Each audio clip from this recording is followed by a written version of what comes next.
Jadi teman-teman, kami di sini sudah bersama Pak Mahathir. Kami akan mewawancarai tentang bagaimana cara remaja bergaul secara sehat. Jadi, Bapak pertanyaannya adalah apa peran guru dan sekolah dalam membimbing siswa agar bergaul dengan sehat? Menurut Bapak gimana? Jadi peran guru itu sangat penting ya untuk memberikan arahan-arahan kepada siswa supaya bergaul secara sehat. Karena memang namanya remaja itu punya pergaulan agak bebas ya. Nah untuk itu selaku guru dia harus memberikan arahan-arahan sehingga siswa itu punya semacam kriteria-kriteria untuk bergaul. Karena tidak semua orang itu bisa kita jadikan sebagai teman. Nah untuk itu di situ butuh perhatian dari guru untuk mengarahkan, apalagi remaja ini punya emosi yang tidak stabil, naik turun. Untuk itu di situ peran guru sangat penting untuk mengarahkan siswa. Oke, terima kasih Bapak. Terima kasih waktunya Pak. Oke teman-teman, jadi kami sedang bersama kakak kelas kami dari kelas 11B dan kami ingin mewawancarai tentang bagaimana cara remaja bergaul secara sehat. Langsung saja ke pertanyaan pertama. Pertanyaan pertama, menurut Anda apa saja kebiasaan yang perlu dibangun remaja agar dapat bergaul sehat di sekolah? Menurut saya untuk bergaul sehat di sekolah itu ada dua. Itu selalu selektif dalam memilih teman kita. Kalau memilih pergaulan yang sehat, kita harus melihat orang-orangnya kayak gimana. Apakah orangnya bisa mendorong kita menjadi orang yang lebih baik atau malah membuat kita terjerumus ke dalam pergaulan yang tidak sehat. Ya. Terus yang kedua itu kita juga harus memperbaiki diri kita. Karena kita mau orang untuk mencari teman yang akan mendorongnya juga. Jadi kita mencari orang yang bagus, tapi kita juga membaguskan diri kita sendiri. Terus yang selanjutnya itu apa pertanyaan? Pertanyaan kedua, bagaimana pendapat Anda tentang pentingnya batasan dalam pergaulan remaja di luar sekolah? Batasan dalam pergaulan remaja di luar sekolah. Jadi pendapat saya itu sangat penting, apalagi di luar sekolah. Karena dalam sekolah itu bisa saja kita bertemu dengan orang-orang yang masih difilter lah bahasanya, masih bagus-bagus. Tapi di luar sekolah kita tidak tahu kita akan bertemu dengan siapa. Bisa saja orangnya sudah dewasa dan dia bisa menjerumuskan kita ke dalam hal-hal yang tidak baik, seperti narkoba, ini itu kan. Jadi menurut saya selain dalam sekolah, di luar sekolah juga sama pentingnya dengan menjaga pergaulan kita, atau mungkin bisa juga lebih penting dalam menjaga pergaulan, apalagi kalau di luar sekolah. Jadi sekarang kami bersama siswa kelas 10C, kami akan mewawancarai bagaimana cara remaja bergaul secara sehat. Langsung saja di pertanyaan yang pertama, apa dampak buruk yang mungkin terjadi jika remaja tidak selektif dalam memilih teman? Menurut saya dampak terburuknya remaja dapat terjerumus ke pergaulan bebas, di mana hal ini itu dapat membuat perkembangan produktivitas remaja itu dapat terganggu, karena mungkin saja kebiasaan dari teman-teman yang kurang bagus itu dapat tertular kepada remaja yang tidak selektif teman tersebut, di mana misalkan mereka itu mempunyai kebiasaan seperti mengonsumsi narkoba, tidak produktif seperti jarangnya belajar gitu, itu dapat mengganggu produktivitas dan perkembangan skill remaja. Di pertanyaan yang kedua, bagaimana peran kegiatan ekstrakurikuler dalam membentuk pergaulan yang positif di sekolah? Nah, menurut saya para anggota ekstrakurikuler itu pasti mempunyai dampak yang positif karena mereka mempunyai tujuan yang sama dan pastinya mereka mempunyai skill dan kebiasaan yang dapat membuat kita ketularan kebiasaan yang baik seperti mereka. Dan juga ekstrakurikuler tersebut dapat mengembangkan skill kita, di mana ekstrakurikuler itu dapat melatih skill dan juga pertemanan kita. Jadi menurut saya dengan mengikuti ekstrakurikuler itu dapat mengembangkan skill dan produktivitas kita. Terima kasih. Kami sudah bersama salah satu kakak kelas dari kelas 11E yang ingin kami wawancarai tentang pergaulan yang sehat untuk remaja. Baik Kak, jadi pertanyaannya, di luar sekolah, aktivitas apa yang menurut Anda membantu remaja membangun pergaulan yang positif? Nah, seperti yang kita tahu, di luar sekolah itu banyak organisasi atau perkumpulan remaja yang biasanya itu terdapat orang-orang yang membawa membawa vibe positif lah. Jadi menurut saya itu seperti kayak les atau organisasi itu banyak di IG yang bisa kita temukan seperti itu. Oke, kita lanjut ke pertanyaan yang kedua. Bagaimana remaja bisa membedakan antara pengaruh positif dan negatif dalam pergaulannya? Menurut saya remaja itu bisa membedakan pergaulan yang positif dan negatif itu dengan melihat orangnya, mengamati orang tersebut yang ingin berteman dengan kita melalui lingkungannya seperti apa, perlakuannya kepada orang lain seperti apa, dan ya seperti itu cukup untuk saya. Baik Kak, terima kasih waktunya Kak. Kali ini kami bersama dengan Ustadz Musa ingin mewawancari tentang bagaimana cara remaja bergaul secara sehat. Bagaimana remaja dapat menghindari pergaulan bebas yang berisiko di luar sekolah? Masya Allah, ini luar biasa nih Bang Ustadz ini. Jadi bagaimana remaja bergaul secara sehat di luar jam sekolah, gitu ya? Ya baik.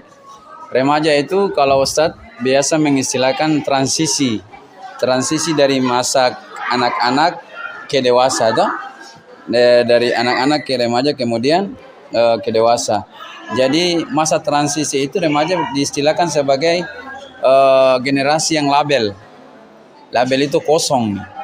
Dia gampang ikut arah, ikut terjerumus ke hal-hal yang tidak baik maupun bisa ke arah hal-hal yang positif, hal-hal yang baik. Maka remaja tersebut dia harus dibekali dengan perbekalan yang kuat. Dalam hal ini fondasi agamanya harus kuat. Ya, kalau bicara tentang fondasi berarti agama kan? Bicara tentang agama berarti dimulai dari mana? Dimulai dari rumah. Rumah pendidikan agama itu dimulai dari rumah. Jadi di rumah agamanya baik, kemudian datang di sekolah baik, maka ketika dia terjun ke masyarakat, ke luar sekolah, meskipun diperhadapkan dengan situasi pergaulan yang begitu keras, dia tidak akan terombang-ambing dengan pergaulan bebas tersebut. Dia tetap kokoh dalam keimanan dan ketakwaan kepada Allah Subhanahu wa taala. Baik Pak, kita lanjut ke pertanyaan yang kedua. Menurut Anda, bagaimana teknologi seperti media sosial memengaruhi cara remaja bergaul saat ini? Ya, yang jelasnya media sosial itu sangat berpengaruh terhadap pergaulan seseorang. Karena remaja sekarang ini rata-rata ya, bukan remaja saja, semua masyarakat, semua kalangan dari anak-anak, remaja maupun orang tua, semua sudah tergantung dengan ini barang satu ini. Ini makhluk satu ini, tidak tahu apa namanya kalau di kampung kamu. Kalau di kampung saya namanya Simbada. HP kan? Ya semua orang tergantung dengan ini barang satu. Dan ini HP bukan cuman sesuatu yang baik kita dapatkan, tapi hal-hal yang sifatnya negatif juga kita bisa dapatkan dari sini. Jadi remaja itu dia bisa terpengaruh dengan media sosial tersebut apabila dia tidak digunakan dengan sebaik-baik mungkin. Sebagaimana fungsi daripada ini barang. Ini fungsinya untuk komunikasi, untuk mencari tugas-tugas kita, untuk memudahkan kita untuk berjumpa dengan keluarga meskipun jauh jaraknya, tetapi dengan video call dan lain-lain sebagainya. Tapi kalau disalahgunakan, Ustaz kayak contoh, Ustaz kalau buka Al-Quran digital, Ustaz pas buka yang keluar gambar yang tidak baik. Itu padahal Ustaz tidak cari itu. Bagaimana kalau Anda pakai untuk cari lagi? Sedangkan tidak dicari saja muncul, bagaimana kalau dicari? Jadi kalau remaja tadi, kalau agamanya kuat, fondasinya kuat, dia tidak akan terombang-ambing dengan pengaruh teknologi ini. Gitu ya, Abin? Iya, siap. Assalamualaikum warahmatullahi wabarakatuh. Jadi kami sedang bersama kakak dari kelas 11A. Kami akan mewawancarai tentang bagaimana cara remaja bergaul secara sehat. Baik, langsung aja ke pertanyaannya. Menurut kakak apa aja ciri-ciri pergaulan sehat di lingkungan sekolah?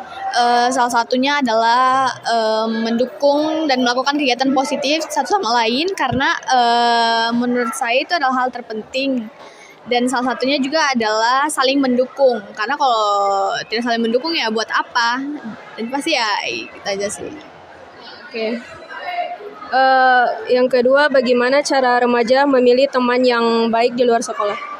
Oke, jadi untuk memilih teman yang baik di luar sekolah, menurut saya sendiri, pandangan saya, teman itu kan cerminan diri sendiri ya. Jadi kalau misalkan kita buruk, tentu yang kita dapat di luar juga orang-orang yang buruk. Jadi mulai dari diri sendiri, mulai dari memperbaiki diri sendiri, terus juga jaga sikap agar banyak yang mendekat, dan yang mendekat itu rata-rata orang yang positif. Itu saja menurut saya. Terima kasih Kak.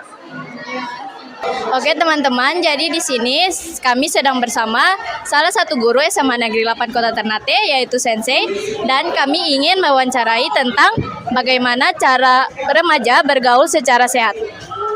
Oke, permisi Sensei.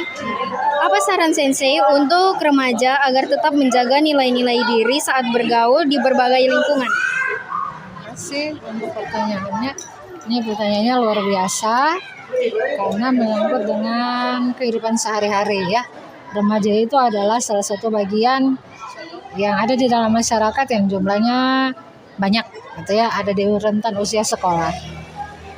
Untuk menjaga nilai diri ya terutama adalah tidak melupakan budaya.